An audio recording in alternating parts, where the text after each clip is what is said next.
Bismillahirrahmanirrahim. Alhamdulillahi Rabbil Alamin.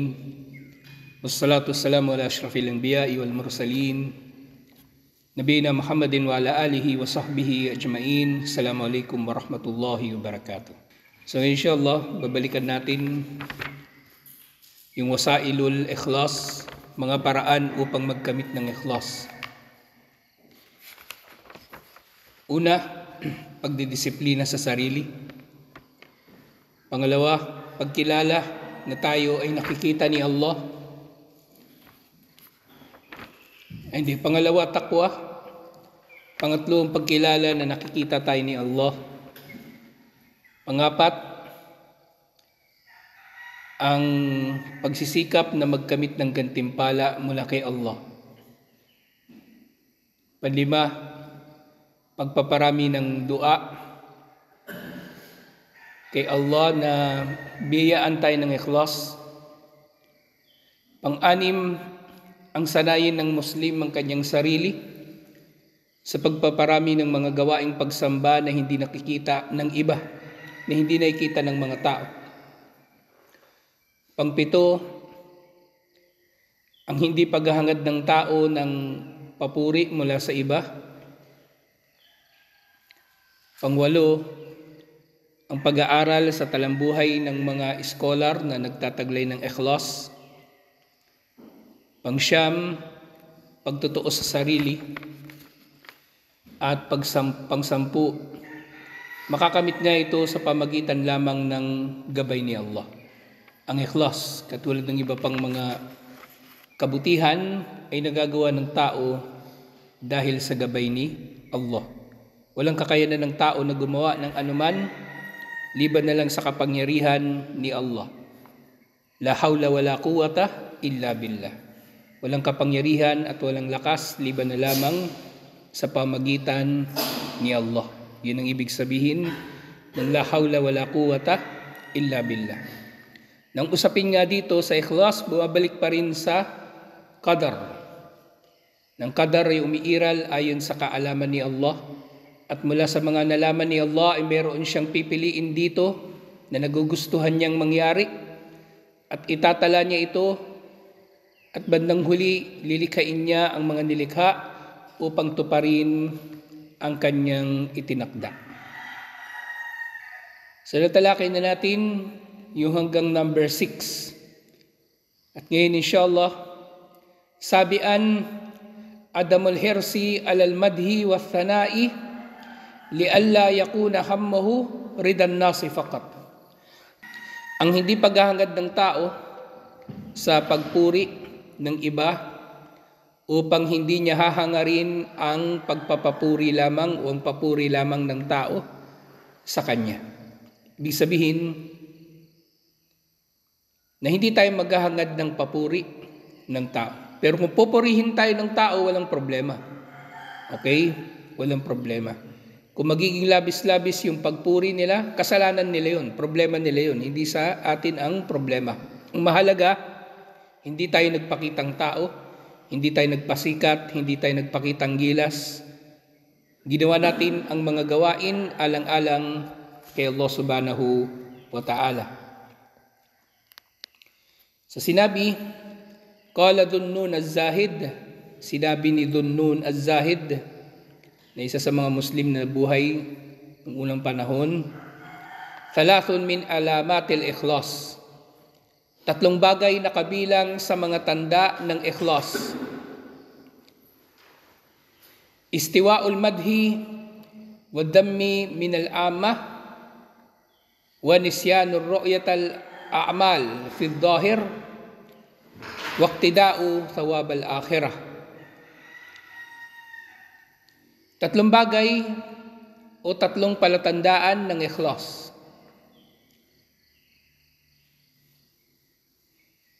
Ang kawalan mo ng pakialam mula sa pagpuri o pamimintas ng iba. Wala kang pakialam. Basta alam mo na tama ang ginagawa mo. Ginagawa mo ito sa tamang niya. Ginagawa mo ito sa tamang paraan. Wala ka nang pakialam sa kanila. Paninindigan mo ito bilang isang mabuting gawain alang-alang kay Allah subhanahu wa ta'ala na si Allah ang tunay na magtutuos at maghahatol sa iyo, hindi ang ibang tao. Hindi ang ibang tao. Na nga, nilalayuan natin o wala tayong pakialam sa anumang kanilang ginagawa na pagpuri o anumang ginagawa nila na pamimintas sa ating mabubuting mga gawain. So wala tayong pakialam doon. Yung pangalawa, nisyatu ru'yat al-a'mal fi dhahir. Yung kinakalimutan natin, kung ang ginagawa ba natin ay nakikita ng hayagan o hindi. Wala tayong pakialam na doon, kumbaga. Na kasi may mga tao, grabe yung pagsisikap nila sa mga gawain na hayagan. Yung mga hayagan na gawain, nasisikat sila rito. Pero yung mga gawain na, kumbaga, walang makakakita, walang pupuri sa kanila, hindi nila yun ginagawa. So yun yung tinutukoy dito. Na para sa isang tao na tunay na may ikhlas, walang pinagkaiba sa kanya kung ang gawain ay gawain na may kinalaman sa kumbaga pagkakakita ng tao, kung nakikita man ito ng tao o hindi, gagawin pa rin niya ito. At wala siyang pakialam kung pupurihin ba siya ng mga tao rito o hindi. Dito nga sa nisyanu al-a'mala fi dhahir, nisyanu ru'yat al-a'mala fi dhahir, kinakalimutan niya na ipakita ang kanyang mga gawain ng hayagan. Na kabilang sa magagandang asal na pwedeng magawa ng Muslim na may kinalaman sa kanyang ikhlas, kumbaga, nagawin niyang mabuti ang kanyang gawain na lingid. Yung mga gawain na hindi nakikita, katulad ng kung paano niya pinapabuti ang mga gawain niya na nakikita. O kung mas magandang magawa niya na mas mainam yung mga lihim, mainam din yun. Okay, mainam din ang bagay na yun. Na yung nakikita sa kanya, kung ano mang mabuti ang nakikita sa kanya, mas mainam yung kanyang inililingid na mga gawain, katulad ng pagiging mabuti sa kapwa o hindi pamiminsala sa kapwa. Yun ay mabuting pagpapakita o pagsasabuhay ng ikhlas. Yun ay mabuting pagsasabuhay ng ikhlas. Kasi nga, itong bagay na ito, katulad nga nabanggit ko kanina, mayroong mga tao na masisipag lamang sa mga gawain na nakikita sila ng ibang tao. Pero doon sa mga gawain na hindi sila mapupuri rito, kinatatamaran nila. Halimbawa na lang yan sa pag-aaral. Okay? Sa pag-aaral, uso ngayon yung mga conference, mga pagtitipon kuno, kung ano-ano. Makikita mo napakaraming tao dumadalo doon. Pero pag sa pag-aaral sa masjid, halos walang dumadalo. At makikita nyo yung marami sa mga dumadalo doon sa mga, yan, pag nandyan si Mufti Menk, nandyan yung mga artista na nagle-lecture, andun sila. Pero marami sa mga tao yan, tingnan nyo rin, gago rin yung marami sa mga yan. Hindi yan nagsasala, hindi yan dumadalo sa pag-aaral sa masjid. Jumaa lang siguro darating ang mga yan. Nandun sila kasi may pagkakataon sila makipag-selfie, may pagkakataon sila na makasalumuha yung mga sikat. Ayan, yan na yung gawain nila, hanggang dyan na lang. Kasi feeling nila, papasok na sila sa paraiso, kakadalo sa mga ganyang bagay. Pero yung maliliit na, pero yung minamaliit nila na mga gawaing pagsamba na hindi sila mapupuri rito, hindi nila ginagawa at kinatatamaran nila na gawin. Kaya mapanganib talaga yung mga ganyang bagay din. Nung una, iniisip ko walang problema. Kasi may kanya-kanya namang sektor, kumbaga na pinaglilingkuran ng iba't ibang uri ng da'wa. Sinisip ko noon yung mga ganyang da'wa, yung mga social na da'wa, aircon ang venue, may bayad yung ticket, kasama mo yung mayayaman, yung mga politiko, yung mga sikat. Niisip ko, sige lang. Pero bandang huli nakikita ko nangyayari, na yun nga, hindi natin hinahatulan yung kanilang niya, si Allah ang tunay na maghahatol doon. Pero katulad ng kung paanong may palatandaan ng ikhlas, meron ding palatandaan ng kawalan ng ikhlas. Yun din, yung kabaligtaran nito. Yung kabaligtaran nito. Yung mga tao, nagsisikap sila masyado sa mga gawain, napupurihin sila rito, ilalike yung post nila, magbabiral sila, kumbaga, pero yung mga malilit na mga bagay, katulad ng hindi na maliit, kumbaga, minamaliit nila. Pero yung mga bagay na minamaliit nila, 5 sala araw-araw, pagdalo sa mga pag-aaral sa masjid, wala silang pakialam sa mga yan. Doon sila sa may pagsikat, doon sila sa kung saan mapupuri sila sa kanilang mga ginagawa. At panghuli sa 3, iktida'u thawab al-akhirah. Kabilang sa mga tanda ng ikhlas ay ang paghahangad ng tao ng gantimpala sa kabilang buhay. Yun lang. Wala siyang pakialam nga dito sa gantimpala sa mundo. Hindi siya nag-aaral para ipagyabang yung kanyang pinag-aralan. Hindi siya nag-aaral para makipagtalo sa maalam o kahit sa mga mangmang. Hindi siya nag-aaral para dadakilain siya o ano pa mang maling dahilan o layunin sa pag-aaral. Akhirah, gantimpala sa kabilang buhay ang hinahangad niya. So 3 ito nga, di ba? Istiwa'ul madhi wadhammi minal amma, ang paglayo sa pagpuri o kumbaga kawalan ng pakialam sa pagpuri at paninisi ng mga tao. Wala siyang pakialam, dire-diretso lang siya sa paggawa sa mabuting gawain. Wa nisyanu ra'yatal a'mal fi dhahir, kinakalimutan niya na gawin ang anumang gawain ng hayagan. Ibig sabihin, kinakalimutan niya na ang gawain niya na hayagan ay makikita o mapupuri siya rito. Bagkus ay pareho niyang pinapainam ang mga gawain niya na nakikita at hindi nakikita ng iba. Okay? Pareho niyang ginagawa.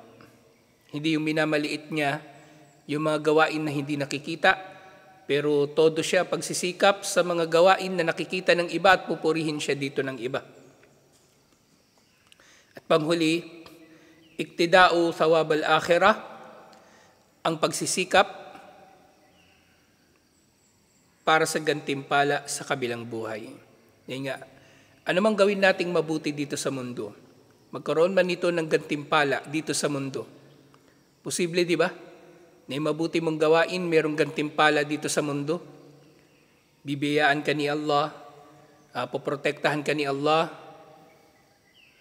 mula sa kasamaan. Actually, napagtibay, yun nga yung doon sa kwento sa Suratul Kahf, yung 2 bata na meron silang kayamanan na nakalibing doon sa ilalim ng pader. So inayos siya ni Dhul-Qarnain, yung pader na yun para hindi gumuho. Dahil kapag gumuho yung pader na yun, makikita ng mga tao yung kayamanan na ibinaon doon ng magulang nila. Na para sa kanila sana. Okay? Para sa kanila talaga. At yun nga sinabi, wa abuhuma salihah, ang mga ninuno daw, hindi lang yung magulang nilang dalawa, na nanay at tatay, matutuwid daw ang kanilang mga ninuno.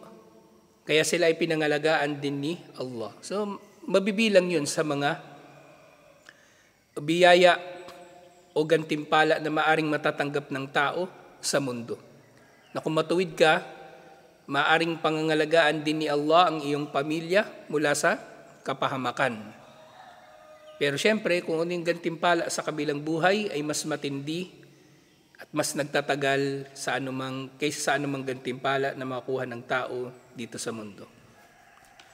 So 3 yun. 3 na palatandaan ng ikhlas. At siyempre, yun nga, ang kabaligtaran nito ay maaring palatandaan ng kawalan ng ikhlas. Okay? So sanayin niyo yung mga sarili ninyo sa ganyang paraan ng pag-iisip. Kumbaga, ang katotohanan, kapag napagtibay, ang reciprocal nito ay katotohanan din. Ang kabaligtaran nito ay katotohanan din. Okay? Diba? 1 plus 1 equals 2. 2 minus 1 equals? Hindi 2. Ang negative 1, 2 minus 1 nga eh. 2 minus 1 equals 1. So ganun kayo mag-iisip ha. Sa mga dalil, applicable yun, yung reciprocation. Okay? So doon mo siya mapagtitibay kung tama ba yung logic, doon mo siya mapagtitibay, kumbaga, doon ka makakakuha ng karagdagang dalil. Okay? Kasi maaring yung dalil na pwede, ay dalil din na hindi pwede. Okay? Ang dalil na pwede ay maaring dalil din na hindi pwede. Kasi nga, tungkol dito sa tatlong ito, walida kana salaf rahimahumullahu ta'ala yakhafuna min ar-riya'i li'annahu syirkul khafi. Dahil dito ang mga sahaba at ang sumunod na dalawang henerasyon ng mga Muslim na collectively tinatawag silang salaf, kahabagan nawa sila ni Allah, sila ay natatakot sa riya o pagpapakitang tao. Dahil ang pagpapakitang tao ay syirkul khafi, ito ay syirk na nalilingid, syirk na hindi nakikita, syirk na nakatago. Na sa sobrang tindi ng syirk na ito, yung tao, hindi niya ito makikita sa sarili niya.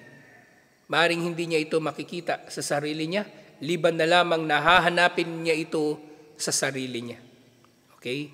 So tingnan niyo yung mga nagpapasikat ngayon, kung ano-ano yung kanilang mga binibigay na justification sa kanilang ginagawa, pero maaring nandun na nga sila sa mapanganib na kalagayan na sila ay nagpapakitang tao na.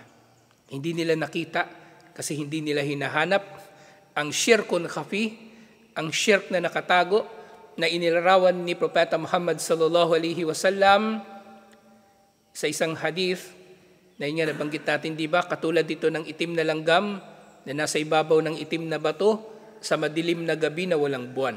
Hindi mo yun makikita talaga. Okay? Mahirap yun makita. Pwera na lang kung talagang hanapin mo yung itim na langgam. Okay? Kumbaga yung sasadyain mo siya na hanapin. So ganun din sa riya.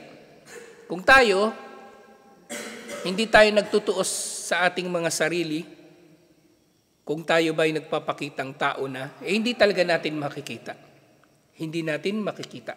Baka nga tinatanggi pa natin Nasa kalagayan tayo ng self-denial na tayo nga ay nagpapakitang tao. Okay? At yun ang mapanganib. Pero tutuusin ba siya doon? Tutuusin pa rin siya. Kasi hindi naman siya nakalimot Hindi naman siya napilitan. Hindi naman siya, kumbaga, hindi niya masasabi na hindi niya sinasadya kasi sinasadya niya. Alam niya ang tungkol sa riya. Alam niya ang tungkol sa sum'a. Alam niya ang tungkol sa ikhlas. Pero yun nga, nililin lang niya ang kanyang sarili. Nililin lang niya, niloloko niya ang kanyang sarili na hindi siya nagpapakitang tao. Yun ang problema. Yun ang problema. Kaya mahirap talaga itong makita ng tao sa kanyang sarili. Ngayon yung ibang tao, syempre wala rin naman tayong karapatan na maghusga sa ikhlas ng iba. Maring nakikita natin yung tanda sa kanya na wala siyang ikhlas. Di ba yung kabaligtaran ng tatlo? Nakikita natin yun lahat sa kanya, pero ultimately hindi tayo maaring maghahatol na walang ikhlas yung kanilang ginagawa.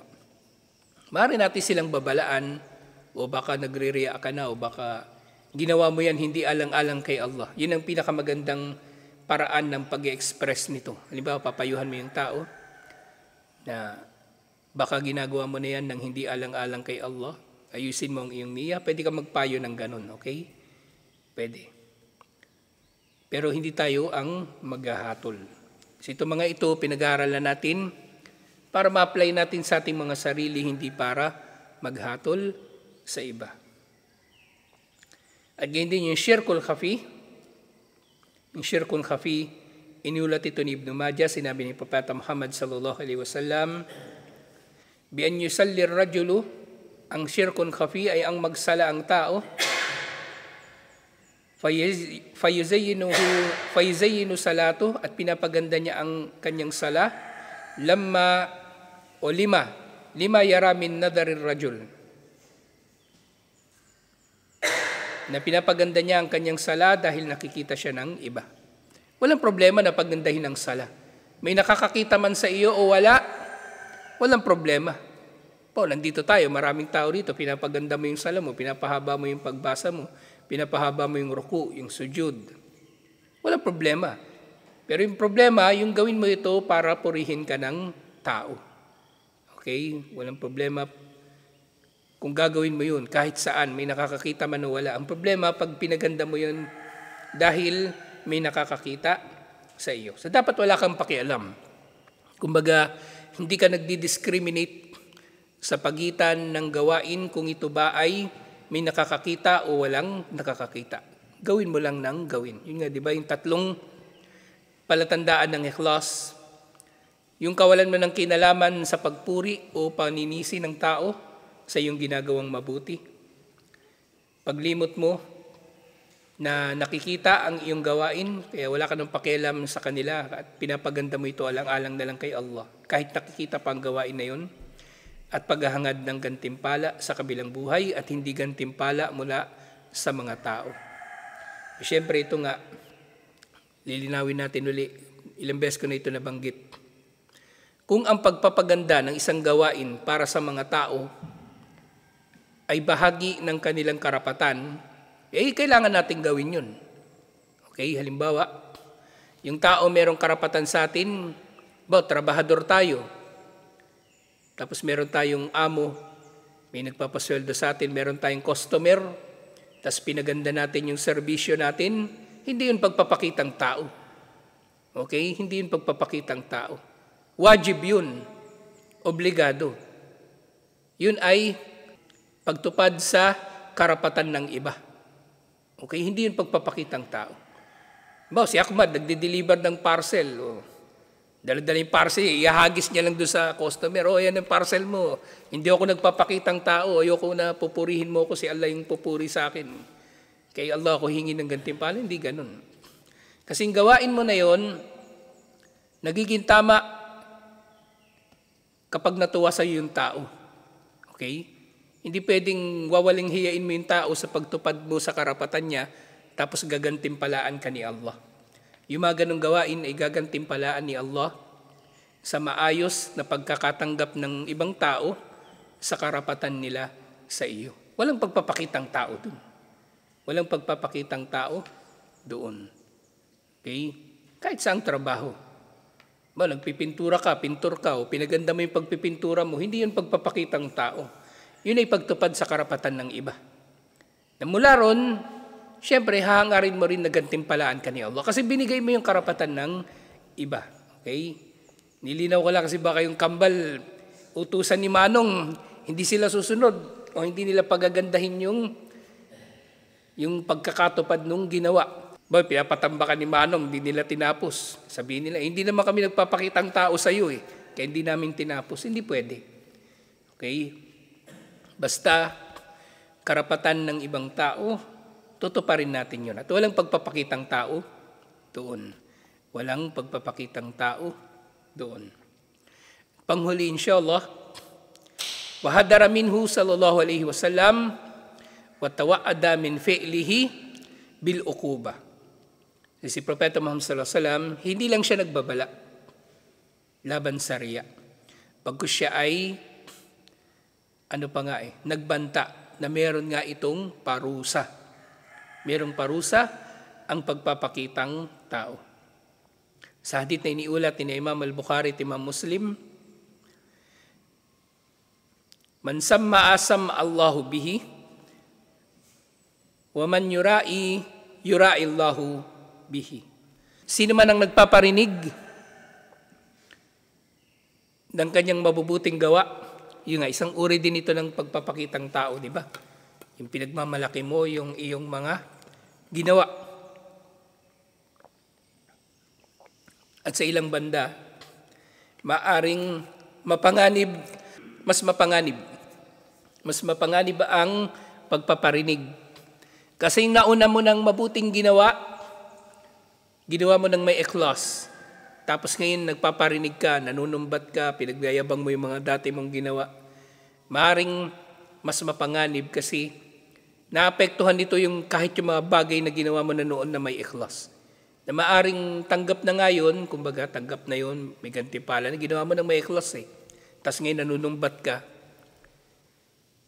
So yun ay, kumbaga, tumatalo doon sa gantimpala nung nauna mong nagawa. Na meron ka na sanang reward noon, tapos ngayon nagkakaroon ka na naman ngayon ng parusa o pananagutan dahil sa pagpaparinig. Okay? Sino man ang nagpaparinig daw, magpaparinig din si Allah sa kanya. Ibig sabihin, sa araw ng paghukom, susumbatan din siya ni Allah at ipapakita rin ni Allah sa kanya yung mga pabor na ginawa ni Allah sa kanya. Eh maniningil din si Allah sa kanya, kumbaga, at magpapanagot sa kanya. Waman yura'i Allahu bihi. At sino man ang magpakitang tao, ay, kumbaga, ipapakita rin siya ni Allah. Ihahayag siya ni Allah. Kumbaga, ano ba magandang term? I-expose siya ni Allah. Ibubunyag siya ni Allah. Okay? Sa araw ng paghukom, ipapahiya siya ni Allah. Kumbaga, ipapahiya siya ni Allah. Ipapahiya siya ni Allah. Na ipapakita ni Allah sa mga tao. Itong tao na ito, ginagawa lang niya yung mga ginawa niyang mabuti sa inyo. Pagpapakitang tao o para maningil ng utang na loob, para iboto niyo siya, para magustuhan niyo siya, para tutulungan niyo siya laban doon sa kanyang mga kaaway at iba't iba pang mga bagay. Kaya nga sa kabilang buhay, di ba? Doon sa hadith, yung tatlong unang tao na itatapon sa impyerno, yung nagjijihad, yung nagbabasa ng Quran at yung nagsasadaka, yung nagbibigay ng sadaka. Tatlo sila na unang itatapon sa impyerno. Tapos yung umiikot-ikot sa impyerno na hila-hila niya yung kanyang bituka, yun ay yung tao na nagtuturo na hindi naman niya ginagawa yung kanyang itinuturo. Na maaring, kaya siya ganon, kasi nagpapakitang tao lang din siya sa kanyang itinuturo.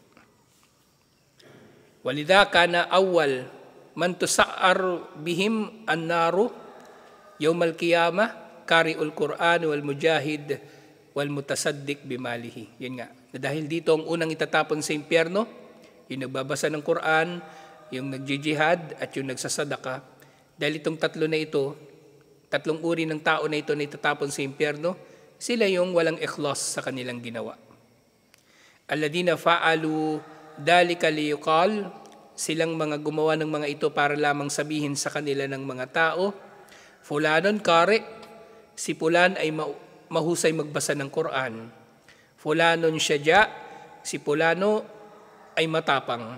Fulanon karimun, fulanon mutasaddik. Si Pulano ay mapagbigay at si Pulano ay mapagbigay ng kawang gawa.